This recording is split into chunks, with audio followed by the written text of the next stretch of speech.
الأستاذ صالح الزمام يقول: أنا كنت أبني بيتي في القصيم في عام 1430 للهجرة، ووصلت لمرحلة العزل المائي والحراري للفلة أو للبيت. والعزل هذا مهم يا جماعة الخير، علشان موضوع الأمطار يعزلها عن التسرب في البيت، وعلشان حرارة الشمس العمودية اللي تسقط على البيت يخفف من الحرارة. فعندنا عزل مائي وعزل حراري. يقول: مدحوا لي رجل يمني اسمه علي ناصر مهدي. هذا الرجل متخصص في العزل، عنده عمالته وعنده شغله، ويجي يعمل لك العزل. أسعاره معقولة وجودته عالية الرجل، ومذكور بخير. فعلا جاني واتفقنا وبدأوا يشتغلون. وأثناء عملهم في الفلة وحنا جالسين ندردش أنا وياه، قال لي: يا أستاذ صالح بعطيك قصتي مع أبوي. يقول: قلت له تفضل. قال: قبل 40 سنة، هم طبعا كانوا في عام 1430، فقبل 40 سنة يعني نقدر نقول عام 1390 للهجرة. يقول: كان عمري 13 سنة وكنت أعيش في قرية من قرى اليمن. كانت عندنا مزرعة والوالد يزرع فيها ويفلح، وعندنا أيضا غنم. البنات يشتغلون مع أمي في شغل البيت وما شغل البيت والحصد وما الحصد وكذا. يقولوا حنا نشتغل مع الوالد.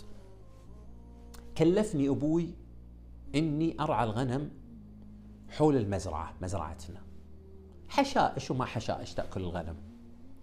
يقولوا فعلا قعدت أرعى بالغنم.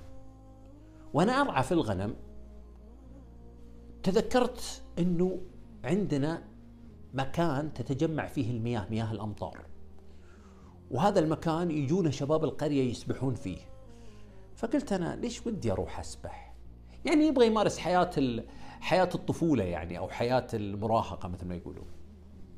يقولوا تركت الغنم، قلت الغنم ما عليها خوف ولا رايح تضيع إن شاء الله، خلني أروح ما دام الوالد مو موجود. يقولوا فعلا رحت أسبح في مصب الماء هذا.